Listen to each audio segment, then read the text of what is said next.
For years, they looked unbreakable. Not just stable, not just happy, unbreakable. Every morning, millions watched them sit side by side, trading smiles and soft sarcasm across a studio sofa. They laughed at the same jokes. They teased each other with practiced ease. They finished each other's sentences in that way long-married couples sometimes do, the kind that makes strangers believe in permanence. Eamonn Holmes and Ruth Langsford were more than presenters. They were a living advertisement for endurance. A marriage that had survived decades in an industry that destroys relationships as quickly as it creates them. So, when the divorce announcement came, it didn't just surprise people. It stunned them. There had been no explosive scandal, no public arguments, no obvious betrayal. Just a short, carefully worded statement confirming that after more than 20 years together, it was over. Ruth spoke first. Calm, controlled, measured. She described a relationship that had simply run its course. Two people who had grown apart. No villains, no accusations, just inevitability. And everyone believed her. Eamonn said nothing. And in silence, the world made its own conclusions. But silence is rarely empty. Sometimes it is calculation. Sometimes it is exhaustion. And sometimes it is survival. Months later, when Eamonn finally began to speak, the story shifted in ways few expected. Not because he offered dramatic confessions, not because he named specific wrongs, but because he described something far more unsettling. He described what it feels like to disappear inside your own marriage.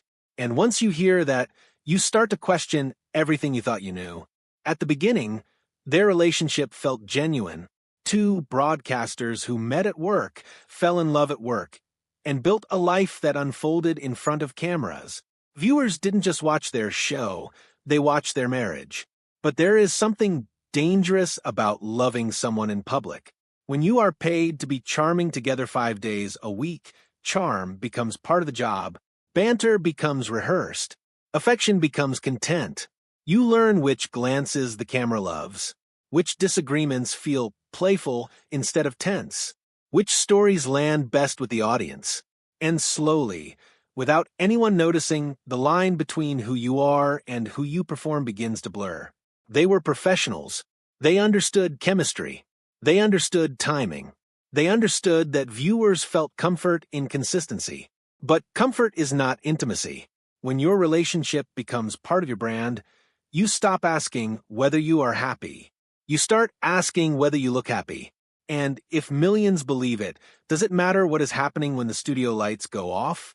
For years, nothing looked wrong. That's what made it so effective. No public fights. No awkward moments on air. No rumors swirling through tabloids. Just steady familiarity. And familiarity can masquerade as love for a very long time. But inevitability is not the same as connection. And a marriage performed often enough can begin to replace the real one. They knew their lines. They knew their roles.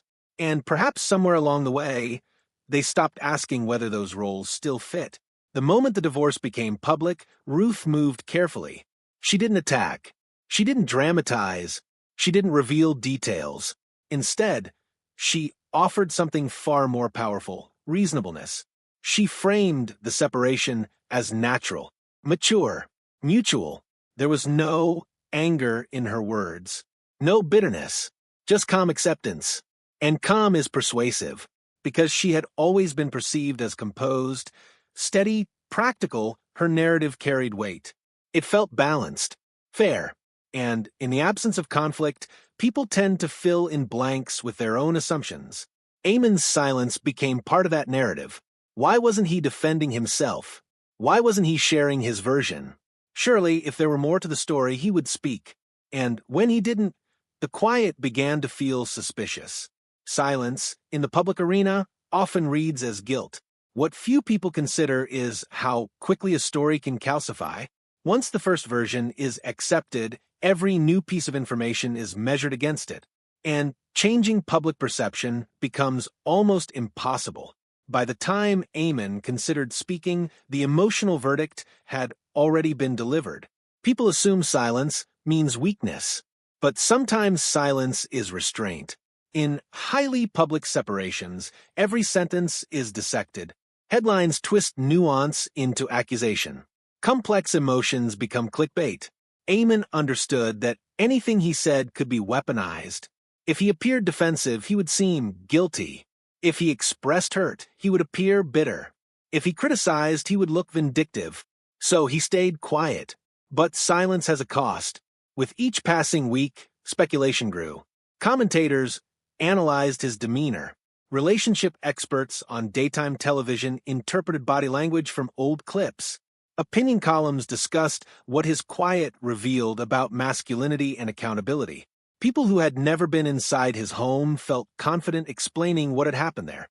And slowly, he watched himself become a character in someone else's story. There is a particular loneliness in that experience, seeing a version of yourself accepted as truth that doesn't align with the person you know yourself to be. He wasn't just losing a marriage. He was losing control of his identity. Then there was the part of the story few fully understood. The illness. Chronic pain doesn't arrive dramatically. It doesn't announce itself with spectacle. It creeps in. A stiffness here. A dull ache there. Something you assume will pass. Until it doesn't.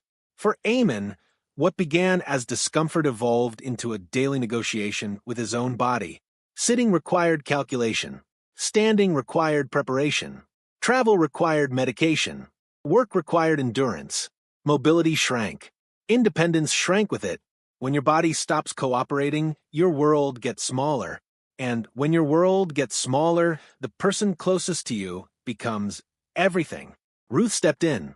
She managed appointments, scheduled specialists, organized medications, drove him places, adjusted their routines around his limitations.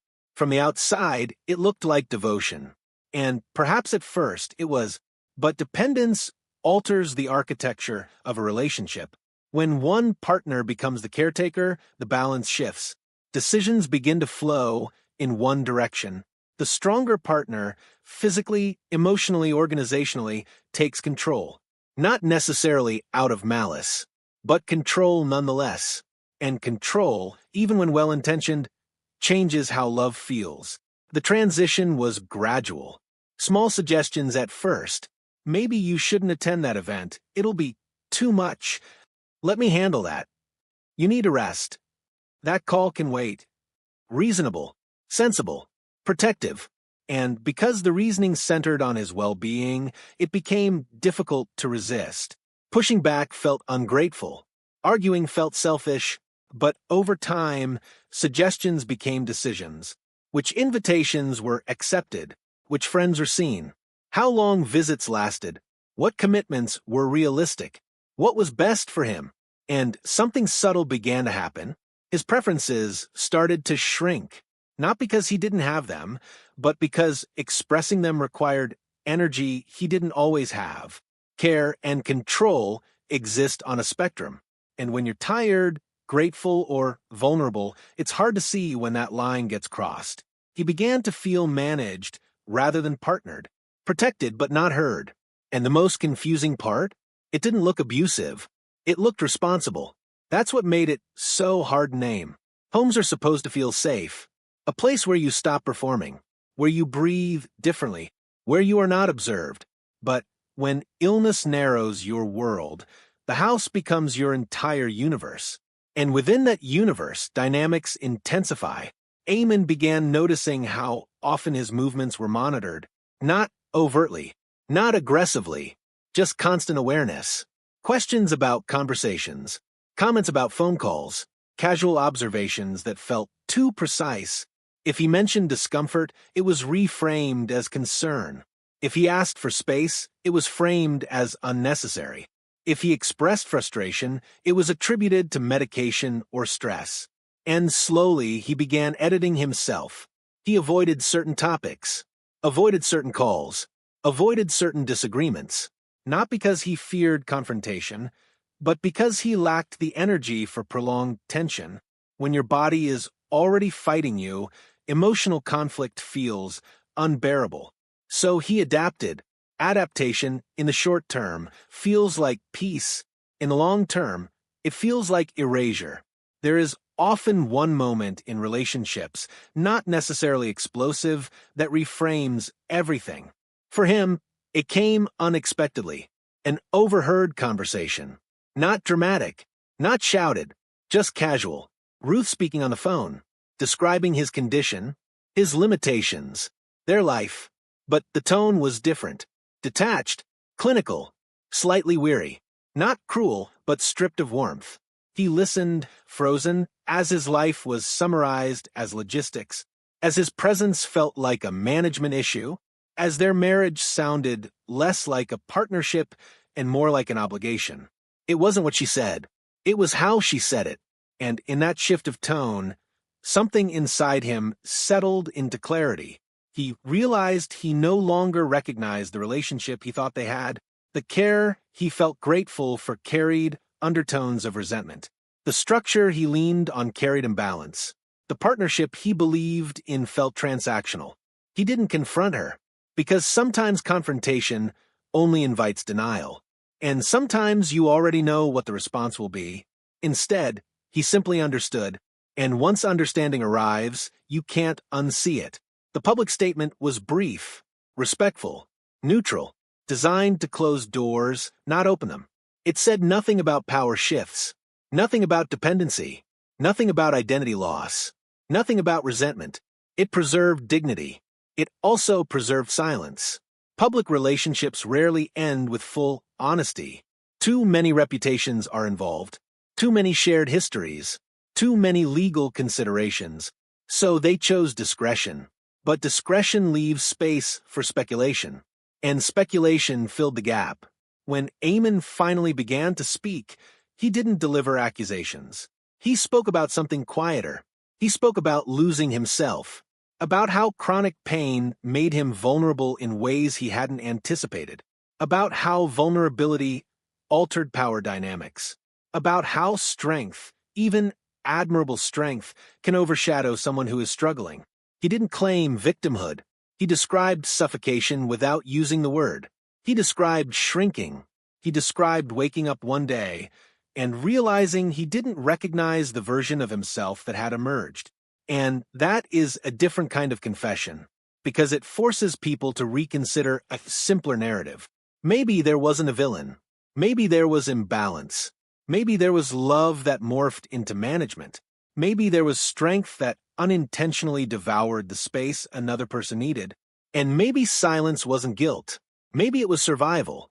Ruth's strength was never in question. She was organized, capable, efficient, composed. Those qualities likely held their world together for years. But strength, without reflection, can dominate.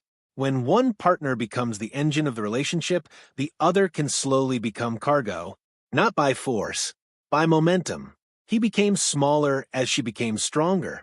And perhaps neither of them noticed in real time, because imbalance rarely announces itself loudly. It settles in quietly. It becomes routine. It feels practical. Until one day, it feels unbearable. Their marriage didn't collapse overnight. It eroded, under public performance, under chronic pain, under unspoken resentment, under shifting power. By the time the announcement came, the ending had already happened privately. Two people who once fit together perfectly found themselves living parallel lives under the same roof. And when the door finally closed, the world saw only the summary, not the years that led to it. Divorce is rarely about one moment. It is about accumulation, of silence, of adaptation, of imbalance, of things left unsaid. When Eamonn broke his silence, he didn't destroy a narrative. He complicated it. And sometimes complication is closer to truth than certainty ever was. Because behind every public separation lies a private reality that outsiders will never fully understand. Not performance, not headlines, not carefully worded statements. Just two human beings who tried, and eventually failed, to keep something alive that had already changed beyond recognition. And maybe that's the hardest truth of all. If this story made you question what you thought you knew, stay with us. Because sometimes the most important stories are the ones that unfold quietly long before anyone notices they're happening.